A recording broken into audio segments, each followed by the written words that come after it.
네, 주식 양도소득세 강화 등 이 논란 속에서 홍남기 부총리 겸 기획재정부 장관이 돌연 사의를 표명했다가 하루 만에 체류했죠. 국회 운영위 국감장에서는 여당 의원과 비서실장 사이에 고성이 오가게 됐습니다.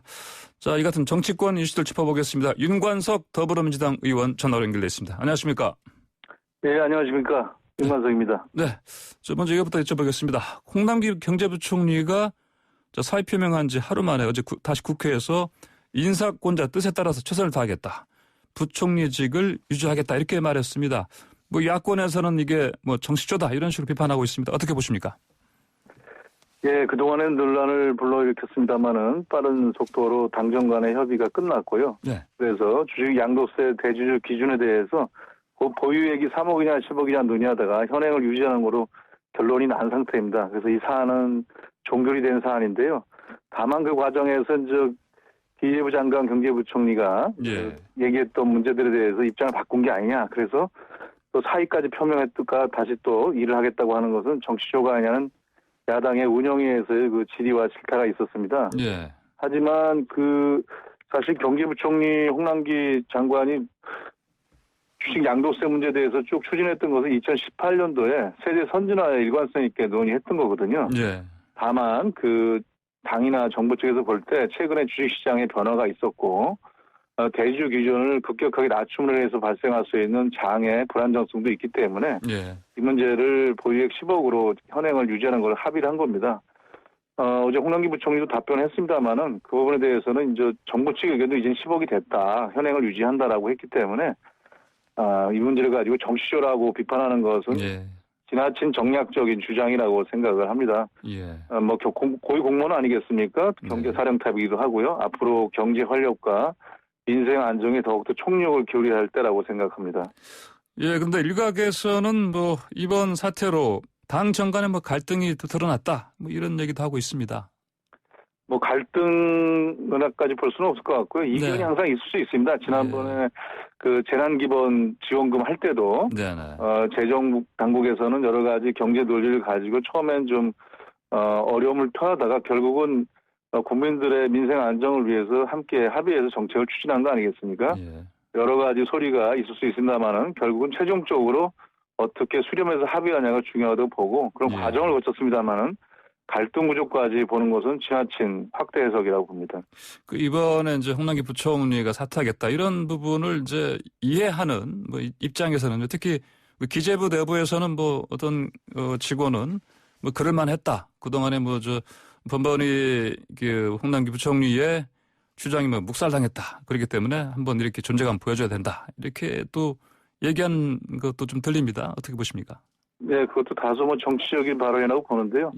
저도 정책위 수석을 하면서 정무위원장 하기 전에 정책위 수석을 쭉 해왔는데 당정 간에 특히 기재부하고 예산이라든가 세제 문제를 가지고 많은 정책 협의를 합니다.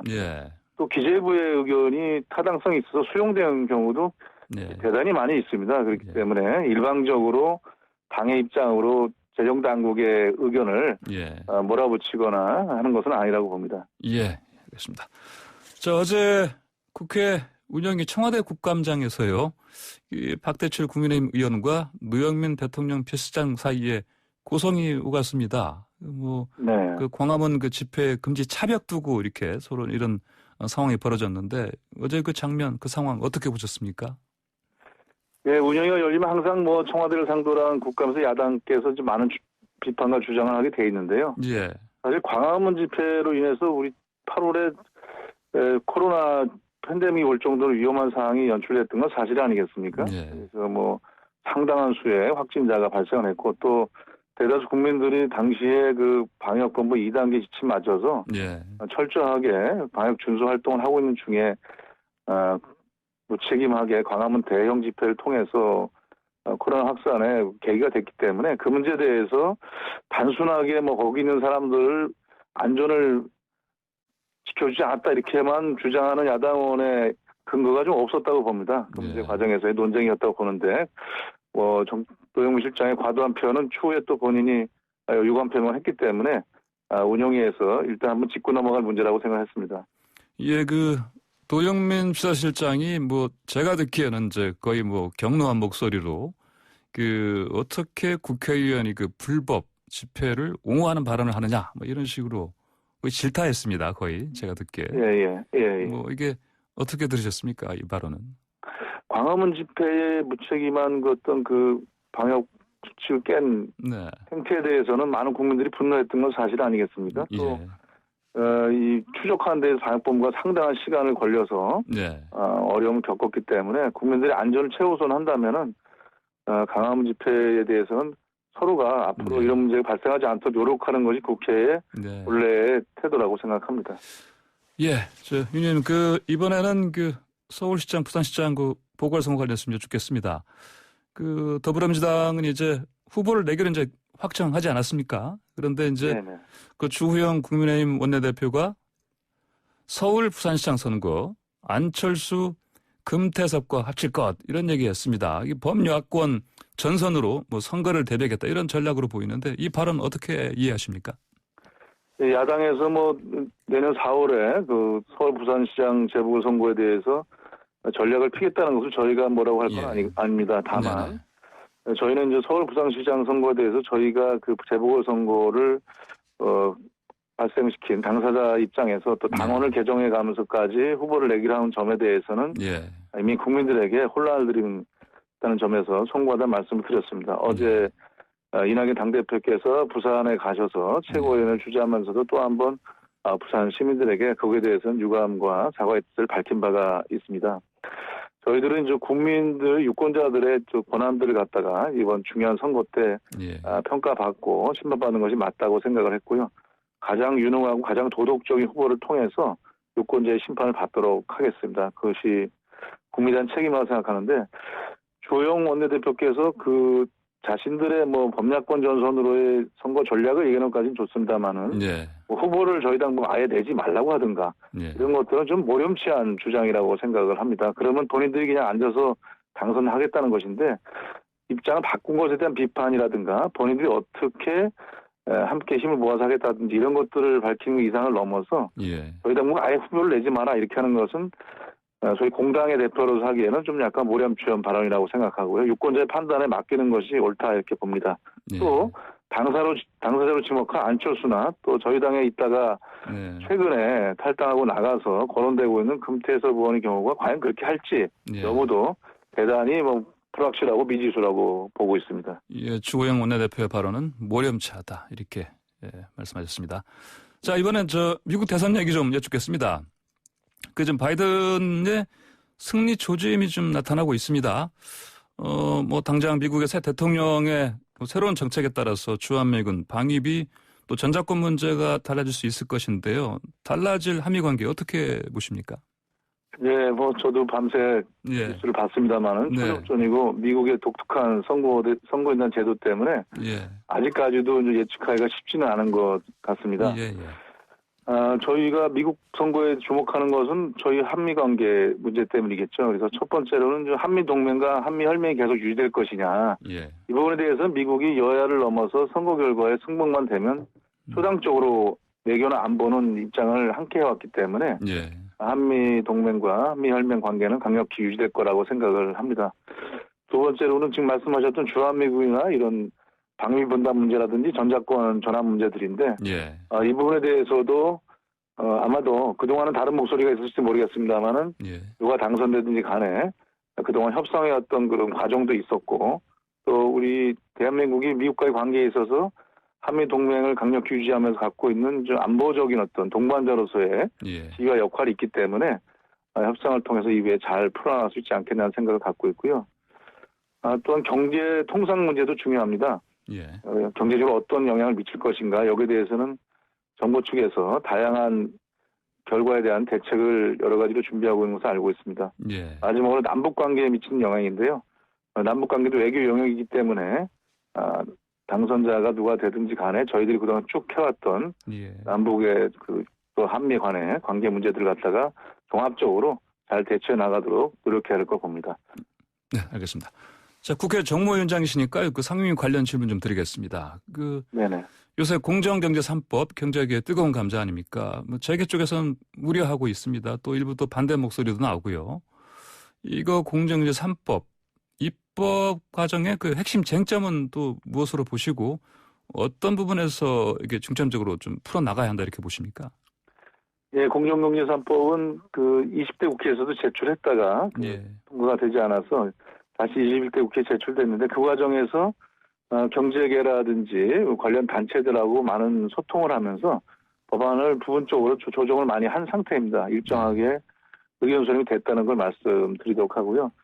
3법은 공정거래법과 상법과 금융그룹 감독법인데 예. 마지막에 금융그룹 감독법은 비교적 그 입법 필요성이 공감대가 크고 예. 쟁점이 많지 않은 거기 때문에 네네. 나머지 공정거래법과 상법에 대한 논의를 잘 해야 될 것 같습니다. 예. 공정거래법과 금융그룹 감독법은 정무위 소관이고 상법은 좀 법사위 소관인데요. 예.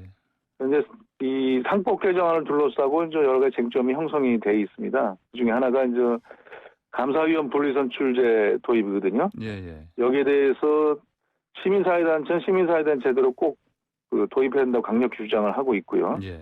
또 경제계 일부 단체에서는 이 감사위원 선출 방식 개선 관련한 부분에 있어서 여러 가지 우려를 표명하면서 예. 거기에 대해서 이제 문제 제기를 하고 있는 상황입니다. 뭐 잘 알려졌다시피 여러 가지 감사위원 선출되면은 민감한 경영 정보가 유출되는 우려가 있다라든지 예. 경영권 위협을 받는 게 아니냐 이런 주장들도 나오고 있습니다. 저희가 이 부분에 대해서는 이미 뭐 상공회의소라든지 중소기업 중화라든지 관련한 경제단체들과 많은 간담회를 진행한 바가 있습니다. 예. 대표도 했고 또 정책이사나 TF도 했고 저도 많은 단체들과 만나서 소통을 한 상황입니다. 하지만 이제 감사위원을 갖다가 이제 그동안에 우리 이사회라든지 사회이사 제도가 예. 기업 경영에 대한 주주들의 견제 장치가 제대로 작동 안 했다는 것이 시장의 공통적인 평가인 것은 사실 아니겠습니까? 예. 그래서 사회이사 중에 겸하는 감사위원 중 최소 한 명은 네. 이사회에서 뽑는 게 아니라 이사회가 왜냐하면 이제 그 오노회 중심으로 이렇게 선출될 가능성이 있으니까 예. 원래 역할, 견제 역할을 명확히 하기 위해서 주총에서 별도로 선임을 하자. 그때 대주주 의결권을 특수관계인을 포함해서 한 3%로 제한하자. 이게 이제 핵심적인 사안이거든요. 예. 근데 이게 한 명만 뽑는 것도 아니고 이제 그 여러 명을 뽑게 돼 있고 3인 정도를. 예. 또 지난번에 우려했던 집중 투표제를 통하면 정말 외부인 출신이 선출될 가능성이 있는데 이건 또 이번에 도입하지 않기로 한 상태입니다. 예. 그렇기 때문에 주총에서 감사위원 1인을 이사회가 달리 별도로 선출할 문제들을 가지고 많은 걱정을 하신 것에 대해서는 좀 더 만나서 다양한 그 걱정들 의견을 듣고 예. 논의를 해보려고 하고요. 특히 이제 정무위원회 차원에서 이제는 11월은 법안을 해야 되기 때문에 네. 여야 간에 이제 관련한 공청회도 진행할 생각입니다. 아하, 예. 이 부분은 이미 이제 책임교육과 윤리교육과 이런 걸 명확히 하면은 투명하게만 하면은 문제는 없는 법안이라고 저희들은 보고 있는 상태고요. 예. 또 하나가 이제 그 전속고발제 폐지를 공정거래법에 들어가 있는데 이거에 대해서 또 우려를 하고 있습니다. 하지만 이제 전속고발제 폐지라는 것이 이제 공정위에서 고발하는 것만 기업의 문제를 갖다가 이제 불공정 거래를 하게 돼 있는데 예. 공정위 거치지 않고도 이제 고발할 수 있게 만들어 준 건데요. 과거에는 이게 가능했던 건데 이제 법 개정을 하면서 전속고발제가 들어왔던 겁니다. 예. 이 부분에 대해서는 고소고발이 남발한다든지 이런 걱정을 하고 있는데 여기에 대해서는 현재 그 공정위와 또 검찰관의 별건 수사나 중복 수사를 걱정하는 문제들에 대해서는 경성 다한압 사건 안에서만 하기로 한 거를 이미 공정위가 발표를 했고요. 예. 또 이런 별건 수사, 중복 조사가 되지 않도록 처리 기준을 공정위 검찰 간의 기관 간에 합의를 해서 기준을 만들어 놓고 있는 상황입니다. 그래서 부작용을 최소화하면서도 법의 취지를 살리는 방향으로 보완을 하고 있다는 말씀 드리겠습니다. 네. 라임 옵티머스 사태의 계기로 이제 사모펀드 문제 여기에 대해서 얘기가 많습니다. 이 사모펀드 어떤 문제가 있다고 보시고 어떤 해법 대책 어떤 게 있을까요? 예, 라임 옵티머스 사건이 이제 권력형이냐 아니냐까지를 둘러싸고 굉장히 지금 많이 보도가 됐고요. 예. 이번 국정감사에서도 사모펀드 문제가 금융권의 가장 중심적인 화제로 떠올란 상태입니다. 예. 기존 사모펀드 관련 규제가 이제 2015년도에 그 자본시장 활성화 차원에서 규제가 좀 완화가 됐었거든요. 예, 맞습니다. 예. 그때 좀 허점이 좀 있었던 것 같습니다. 그래서 금융시장이 그 위에 또 그 유동자가 많이 들어오면서 과잉 유동성이 시작이 됐습니다. 그래서 한쪽은 규제 완화되면서 좀 헐거워졌고 과잉 유동성이 생기면서 이 허점을 타고 여러 가지 문제가 발생을 했습니다. 물론 금융당국의 그 규제를 담당하는 측에서의 관리 감독의 소홀함이나 미비점도 이번에 드러났습니다. 그래서 이미 일부 발표했습니다만 사모펀드 전수 점검을 지금 현재 금감원과 거래소 금융사들이 합동으로 진행을 하고 있기 때문에 예. 제도 개선된 터질 수 있는 상황에 대해서 대책을 세우고 있는 과정이고요. 또 이런 금융당국의 여러 가지에 대한 의원들의 지적이 있었기 때문에 감독기관과 운용사, 예. 또 수탁사나 판매사 간에 여러 가지 역할을 정립하고 상호 확인 전지음을 강화하는 방향으로 예. 법규를 정비하고 있습니다. 예를 들면은 이번에 문제가 됐던 펀드사의 하나는 금감원에 제출한 약관과 실제 이제 판매사에 제출하는 내용이 다르다든지 이런 것들을 상호 확인하는 것들을 또 의무적으로 강화하는 문제들이라는 것들을 포함하고 있습니다. 예.